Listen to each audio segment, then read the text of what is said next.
Olá, amigo. Seja bem-vindo às nossas conversas dominicais.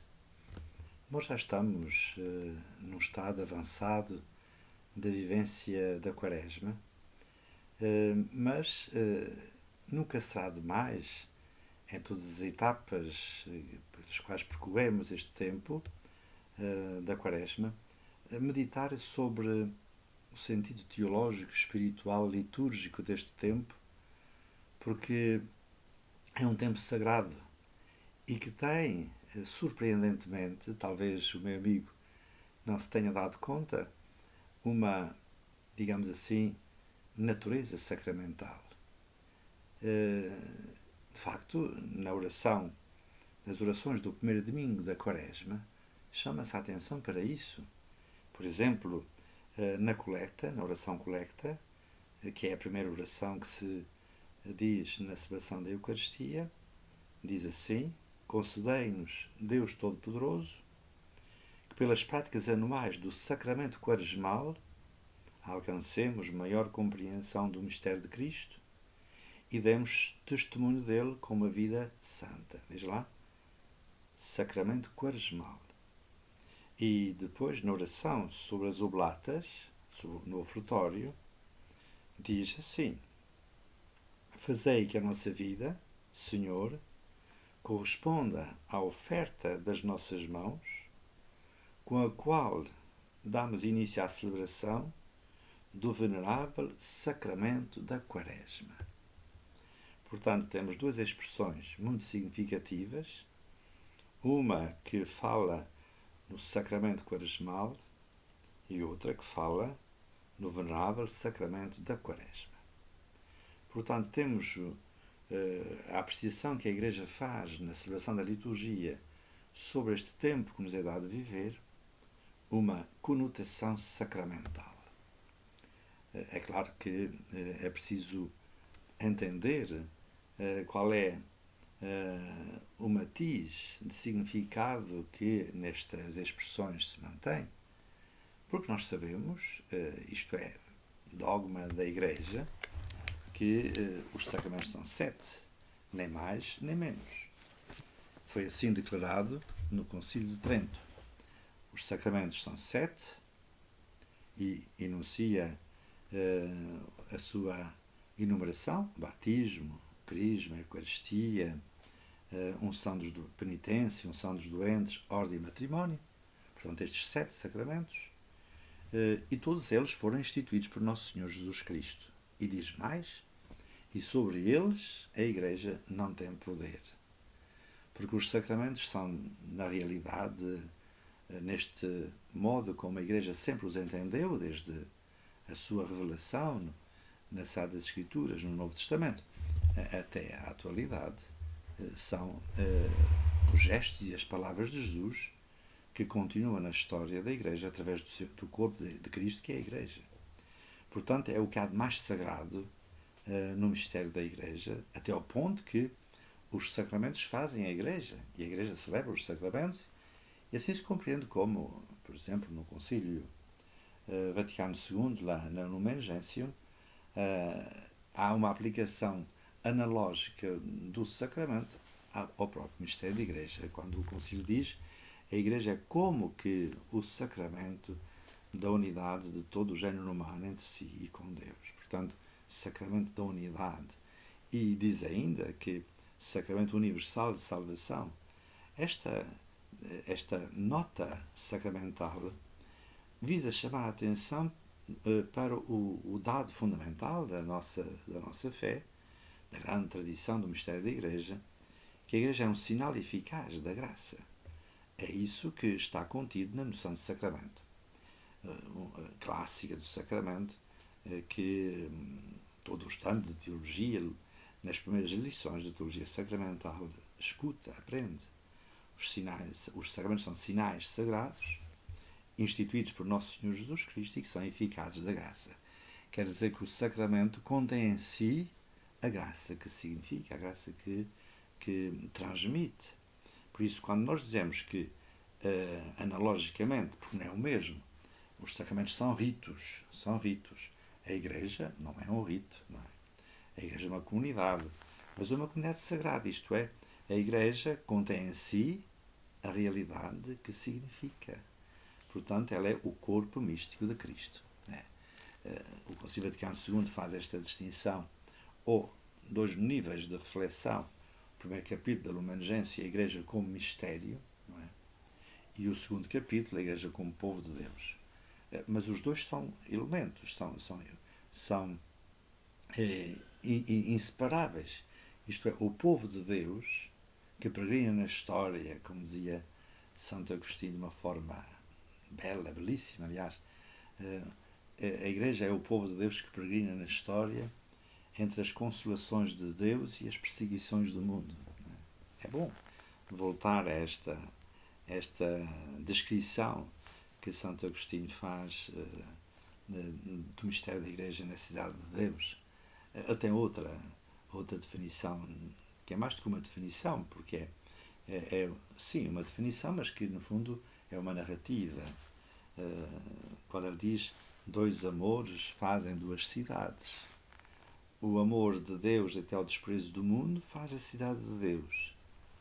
O amor de si até ao desprezo de Deus faz a cidade terrestre. Dois amores fazem duas cidades. O amor de si e o amor de Deus.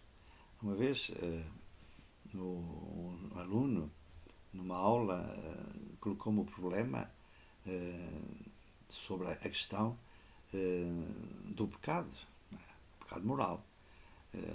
Porque o pecador, que não é um ente abstrato, mas somos nós, qualquer um de nós, somos pecadores. Até o Papa repete permanentemente: reza por mim que eu sou pecador, mais ou menos assim.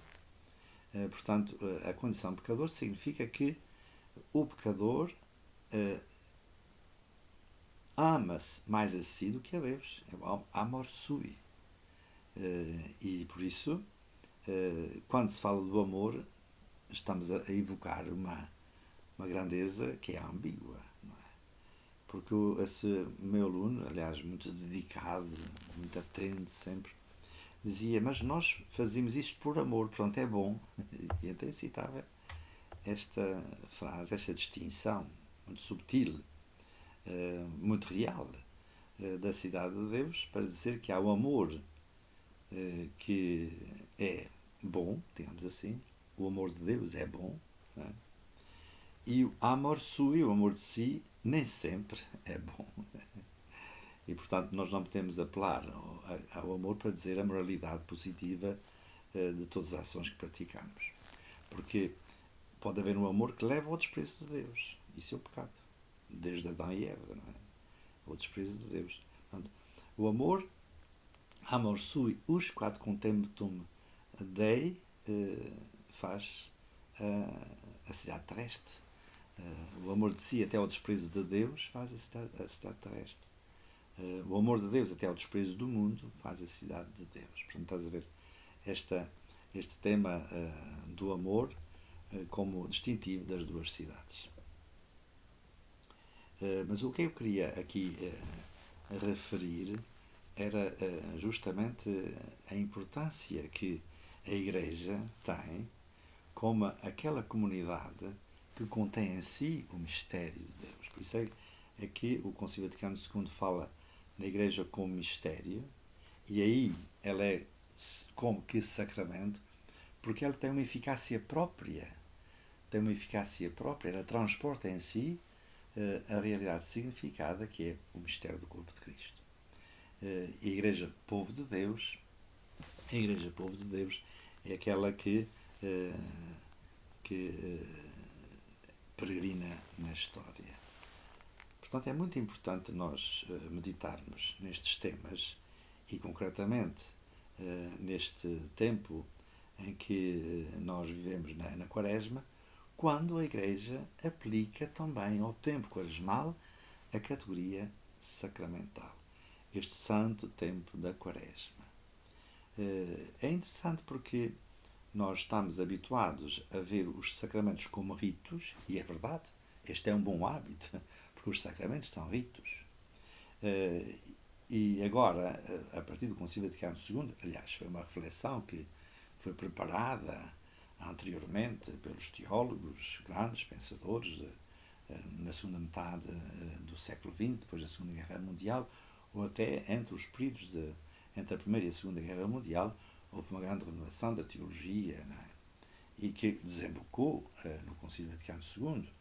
A teologia e a renovação da Igreja, por exemplo, movimentos como a Ação Católica foram fundamentais para despertar a atenção para a Igreja constituída por sacerdotes, por leigos e por religiosos.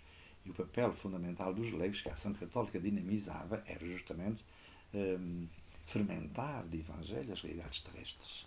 Os leigos na Igreja têm um lugar fundamental, que é o século. O Concílio Vaticano II, depois, na Lumen Gentium e no decreto sobre os leigos, diz isso claramente. O lugar dos leigos é o mundo, o século. Por isso eu fico perplexo quando, na atualidade, ainda se questiona sobre o lugar dos leigos e, sobretudo, das mulheres. Ainda recentemente, o Papa Francisco reuniu o Conselho dos Cardeais, os 9 cardeais que são os seus conselheiros mais diretos, para meditar sobre o lugar da mulher na Igreja. E, surpreendentemente, ele confiou a organização a uma equipa de religiosas, porque são as mulheres que vão decidir sobre os lugares das mulheres na Igreja. Enfim, não sei se as pessoas são bons advogados em causa própria. Costuma-se dizer que ninguém é bom advogado em causa própria, seja como for. O Santo Padre confiou a organização desse encontro sobre as mulheres a umas religiosas que tiveram a curiosa iniciativa, e o Papa aceitou, de convidar uma anglicana, bispa, sacerdotisa, para falar aos cardeais do lugar das mulheres na Igreja Anglicana como paradigma para o lugar das mulheres na Igreja Católica. Enfim, e depois uma delas ainda veio a público, numa entrevista, isto agora toda a gente dá entrevistas, numa entrevista dizer que o facto do Santo Padre ter aceitado que a anglicana viesse falar da posição das mulheres na Igreja, na tradição anglicana, porque, como ele tinha confiado a organização a estas duas religiosas, aceitou.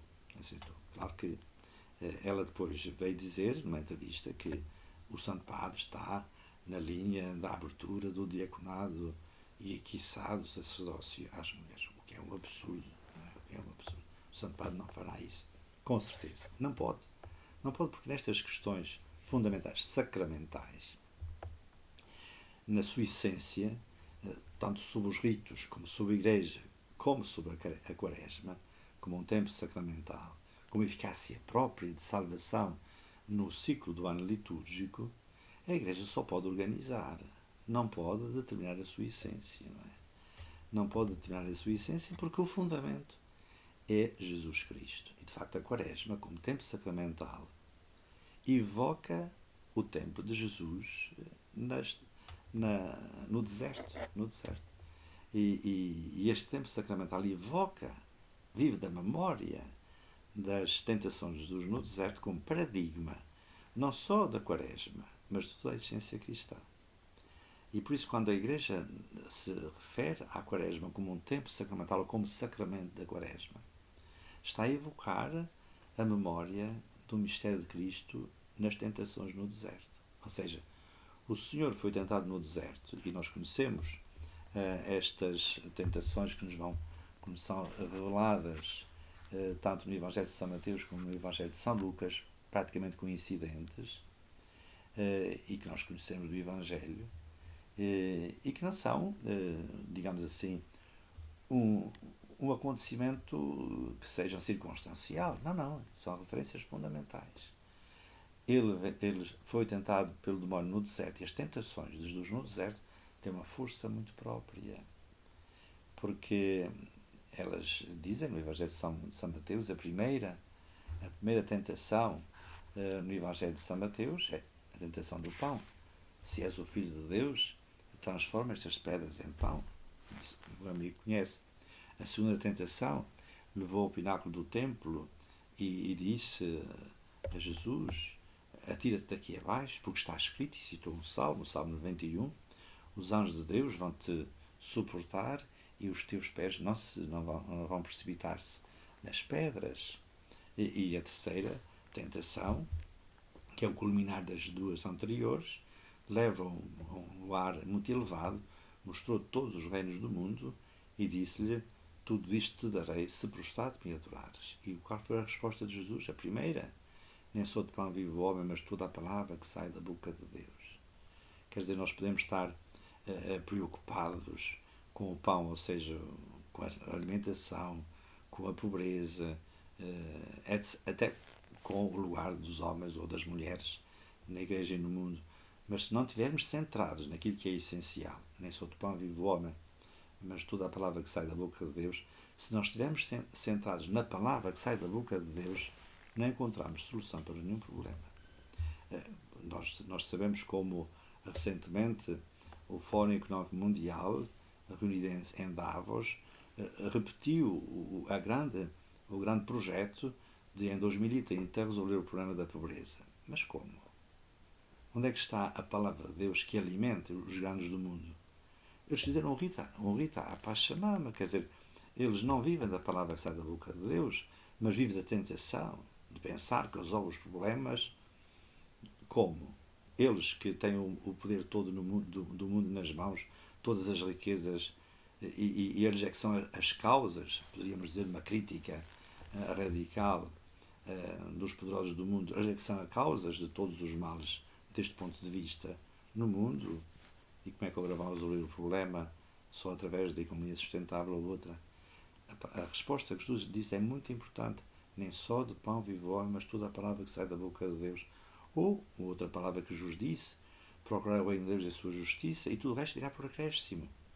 Ou então, quando ele disse, quando lhe perguntaram para resolver um problema entre dois irmãos, quem sou eu para ser o juiz entre vós? Esses litígios entre vocês. Procurar o reino de Deus e a sua justiça, e o resto será dado por acréscimo. O tempo da Quaresma é um tempo em que nós somos convidados a pensar seriamente como Jesus fez, de estar no centro da nossa própria vida, a palavra de Deus, que não é um texto escrito. A palavra de Deus é o próprio Cristo, é o Senhor, é Deus. Amarás o Senhor teu Deus com todo o teu coração, com todas as tuas forças. A segunda tentação é de tentarmos Deus. Não tentarás o Senhor teu Deus, não é? Quer dizer, nós corremos o risco de fazer uma religião à nossa imagem e semelhança, de pormos Deus à prova. Então, se Deus é bom, porque é que isto me acontece, não é? Quer dizer, sermos juízes de Deus. Não tentarás o Senhor teu Deus. E depois a outra, que é aquela que eu penso, que os grandes do mundo em Davos proclamaram, ser senhores do mundo, fazendo o rito da Pachamama e deixando-se soprar pela Pachamama, quer dizer, eles não adoram o Deus do nosso Senhor Jesus Cristo. E por isso Jesus disse: retira-te, Satanás, só a Deus servirás, só a Deus adorarás.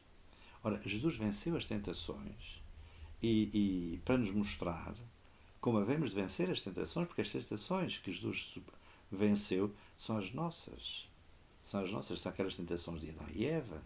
São as tentações dos homens que queriam construir uma cidade que chegasse ao céu, na Torre de Babel.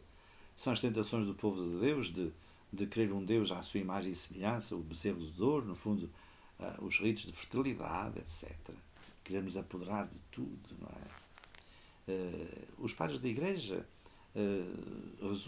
relacionaram estas três grandes tentações a pecados capitais, a soberba, a avareza, a luxúria. No fundo, a origem das guerras está na soberba, na pretensão de alguns serem senhores do universo. E é que está a origem das guerras, de uns dominarem sobre os outros. A pobreza está na ganância de alguns, na avareza. Portanto, se não nos esperemos dos nossos bens e os pusemos ao serviço, quer muitos, quer poucos, não se resolve o problema da pobreza. A avareza, que é a causa da miséria no mundo. E depois a luxúria, que no fundo é aquele vício capital que destrói a pessoa na sua dignidade, perverte a sexualidade humana. Ora, nós na Quaresma somos convidados, neste tempo santo da Quaresma, neste tempo sacramental, a praticarmos os instrumentos que Nosso Senhor nos deu para vencermos as tentações, assim como Ele venceu as tentações de Satanás. Como? 40 dias e 40 noites sem comer nem beber. Portanto, o jejum, a oração intensa e depois a esmola, ou seja, a disponibilidade para partilharmos os nossos bens. Estas são as armas que o Senhor nos deu para as praticarmos na Quaresma e em todo o tempo da nossa própria existência. Porque isso é efetivamente as tentações são aquelas que, no fundo, põem em causa a nossa identidade cristã. O cristão é chamado a distanciar-se do mundo, a deixar o mundo. O próprio Concílio Vaticano II diz que os leigos, todos leigos, sacerdotes religiosos, têm a missão de dar testemunho de Deus sumamente amado e por Ele deixar tudo, desprezar o mundo. É aquela ideia que nós encontramos em Santo Agostinho: dois amores fazem duas cidades, o amor sui usquat contemptum Dei faz a cidade terrestre, o amor de si até ao desprezo de Deus faz a cidade terrestre, o amor de Deus até ao desprezo do mundo faz a cidade de Deus. Procuramos viver este tempo da Quaresma como um tempo de combate, um tempo de resistência contra o mal. E vamos ver que não só a nossa vida se renova, mas a vida da Igreja e a vida do mundo se renova também à luz de Deus. Nem só de pão vive o homem, mas toda a palavra que sai da boca de Deus. Não tentarás o Senhor teu Deus. Retira-te Satanás, só Deus adorarás, só Ele servirás. Foi bom tê-lo aqui a participar nesta conversa dominical. Obrigado pela sua atenção. Até à próxima conversa, se Deus quiser.